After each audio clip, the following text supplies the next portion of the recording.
नमस्कार। इस वक्त की बड़ी खबर है उत्तर प्रदेश से। उत्तर प्रदेश में समाजवादी पार्टी के बड़े नेता, कद्दावर नेता कहे जाने वाले शीशामऊ के पूर्व विधायक इरफान सोलंकी को रिहाई हो चुकी है। बड़ी अपडेट है, इरफान सोलंकी को रिहा कर दिया गया है। महाराजगंज कारागार में काफ़ी लंबे समय से बंद चल रहे थे, उनको अब जमानत मिल गई है और आज वो 29 सितंबर को देर शाम को रिहा कर दिए गए हैं। इस वक्त ये बड़ी अपडेट मिल रही है। समाजवादी पार्टी के बड़े नेता हैं, बड़े चेहरे हैं। कानपुर के शीशामऊ से विधायक थे इरफान सोलंकी।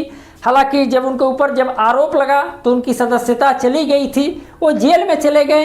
फिर उपचुनाव हुआ शीशामऊ में, जो कि अखिलेश यादव ने उनकी पत्नी नसीम सोलंकी को चुनाव मैदान में उतारा और नसीम सोलंकी जो थी वो चुनाव जीती भी और वर्तमान समय में शीशामऊ की विधायक हैं।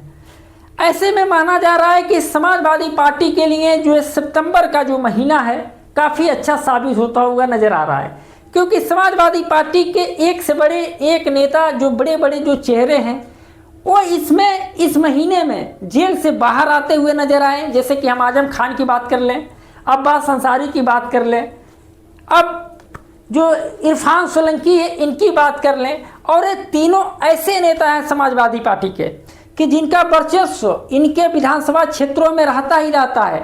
साथ में अगल के 2-4 विधानसभाओं में भी इनका वर्चस्व रहता है। अब ऐसे 3 बड़े नेता समाजवादी पार्टी के जेल से रिहा कर दिए गए हैं।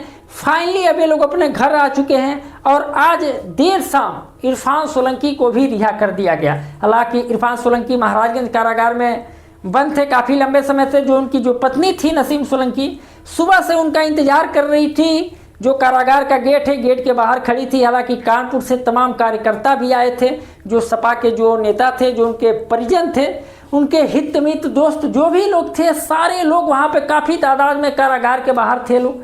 और जो महाराजगंज के जो समाजवादी पार्टी के जो कार्यकर्ता हैं, ये भी लोग वहाँ पर उपस्थित रहे। हालांकि देर शाम को जैसे ही इरफान सोलंकी गेट से बाहर निकले, कारागार के गेट से बाहर निकले, उनका परिवार गेट के बगल में ही खड़ा था। परिवार से अपने लिपट के पूरे तरीके से भावुक हो गए और मीडिया वालों से बातचीत करते हुए जब मीडिया वालों ने उससे बात करने की कोशिश की तो इरफान सोलंकी का यही कहना था कि ये सब अल्लाह का कर्म है। यानी जो अपने अल्लाह को शुक्रिया अदा करते हुए नजर आए और कानपुर के लिए फिर वो रवाना हो चुके हैं, क्योंकि शीशामऊ के वो विधायक थे और उनको महाराजगंज कारागार में बंद किया गया था। ऐसे में जो महीना है सितंबर का, यह अखिलेश यादव के लिए काफ़ी अच्छा साबित होता हुआ नजर आ रहा है।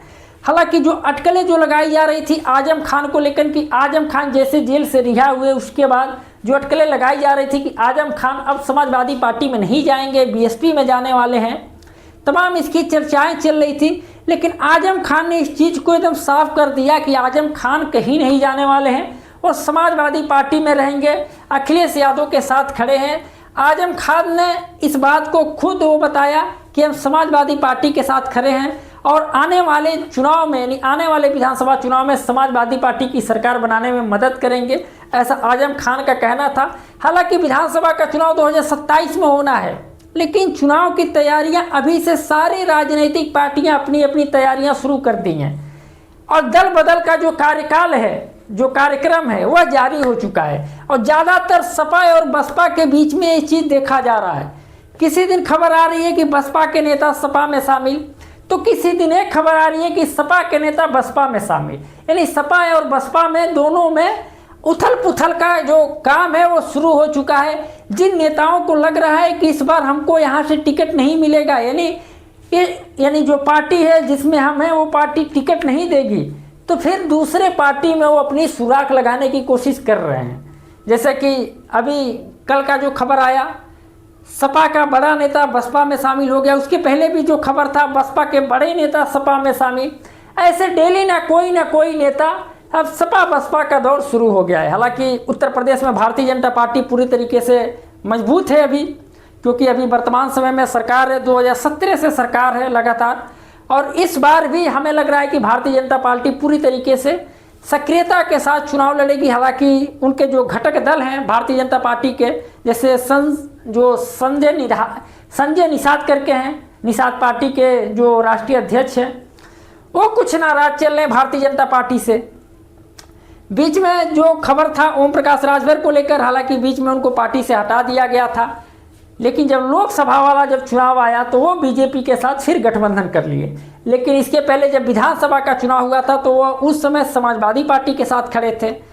ऐसे में जो खबर जो सामने निकल के आ रही थी कि उस समय बीजेपी का जो हवा था वो थोड़ा रूखा हो गया था, बीजेपी उत्तर प्रदेश से फ्लॉप होती हुई नजर आ रही थी। हालांकि इसका परिणाम जो था वो लोकसभा वाले चुनाव में देखने को मिला, सीटें बहुत कम आई और यही रीजन था कि अखिलेश यादव यानी समाजवादी पार्टी उत्तर प्रदेश में लोकसभा के चुनाव में नंबर 1 की पार्टी बनी।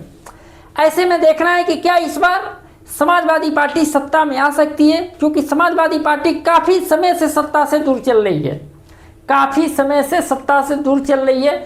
और समाजवादी पार्टी के जो बड़े नेता थे अब उनका आना एक के बाद एक शुरू हो गया है। हालांकि बीजेपी अभी पूरी तरीके से उत्तर प्रदेश में मजबूत है, अभी बीजेपी पूरी तरीके से उत्तर प्रदेश में मजबूत है, क्योंकि पूर्ण जो बहुमत की सरकार है बीजेपी की है।